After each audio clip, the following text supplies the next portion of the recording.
夜寝させてもらう代わりに朝に妻と交代するという形で赤ちゃんの面倒を見ています。もうそろそろ5ヶ月になる小太郎なんですが、未だに夜はしっかり眠れません。1時間から3時間ごとに起きて、その都度抱っこかおっぱいが必要になります。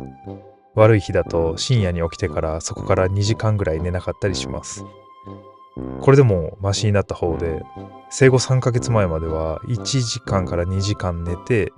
でまた1時間から2時間起きるというサイクルでした。この時は本当に辛かったです。どれだけ頑張っても連続して1時間しか寝れなかったので、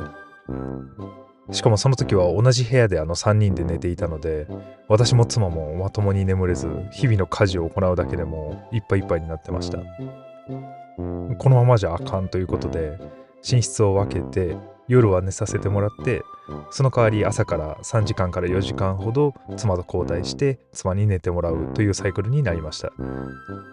ベビーベッドもあるんですけど、この時からもう布団のスタイルに切り替えました。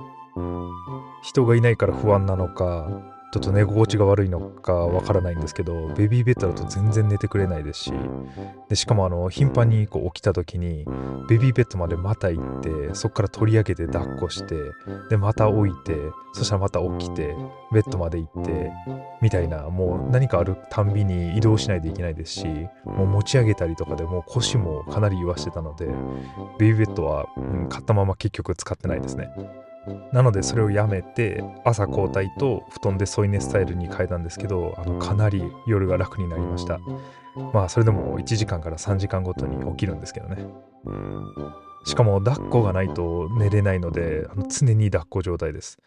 置いたらもうその瞬間起きることがすごく多くて、しかも座って抱っこだとなんかダメらしくて、なんか立ってゆらゆら動いてるというか、歩き回ってないと抱っこしててもあまり寝てくれません。なのでずっと抱っこしながら歩き回るわけなんですけど、もう深夜の暗闇の中で30分以上ね、部屋をね、行ったり来たり行ったり来たりするのはね、本当にきつかったです。これが何回も何回もあったので、正直3ヶ月ぐらいまでの記憶っていうのがすっごい曖昧です。年トレや室温温度管理、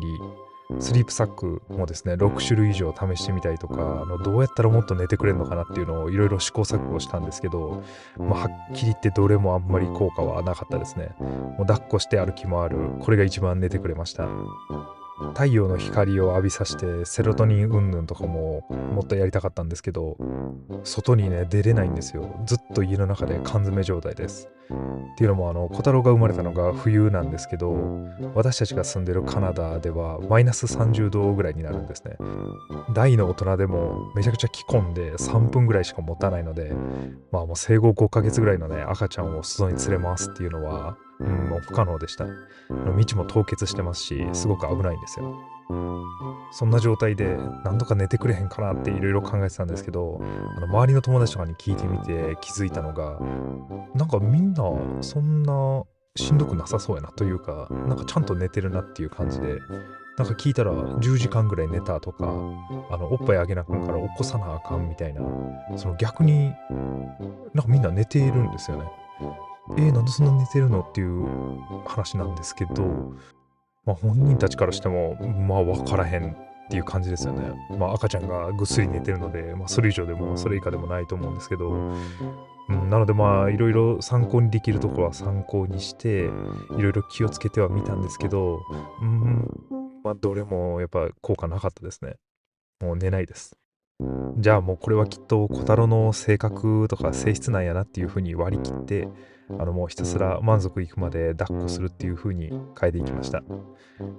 なのでこんな感じでずっと1時間から3時間ぐらいですね、部屋の中を練り歩いていきます。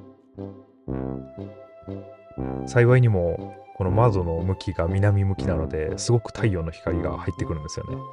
なのでこうやってカーテンを開けて窓の周りをうろちょろするっていうので日光浴をさせていました。ちなみに外はこんな感じです。雪はそんなに多くないんですけど、積もるときはめちゃくちゃ一面が真っ白になるぐらい積もります。そもそもここ住んでるところはですね、すごい乾燥してるところなので、雨とか雪とかもそんな多くはないんですよね。そう、ただ気温がマイナス30度なので、もうとんでもなく寒いです。赤ちゃんの面倒を見るだけでもすごく大変なんですけど、当然ですね、私たちも食べないといけないので、食べ物がなくなったらスーパーに行かないといけないんですけど、もう頭もフラフラですし、全然寝れてない中、凍結した道路で車走らせるのはね、本当に怖いです。一つこれやって、すごく眠り改善したなっていうのがありまして、それがおっぱいの量を上げすぎないっていうことでした。ちょっと日本だとあるかわからないんですけど、カナダでなんかおっぱいコンサルタントみたいな人がいまして、その人に相談をしに行った時に、おっぱいがもしかしたら上げすぎかもしれませんねっていうので、おっぱいの時間を半分ぐらいにしてみたんですよ。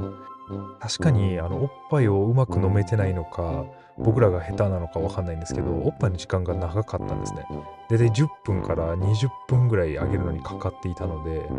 かもしかしたら飲みすぎで眠れないんじゃないかっていう風に言われまして、じゃあ半分にしてみようかっていうのでやってみたら、結構ね、寝れるようになったんですよ。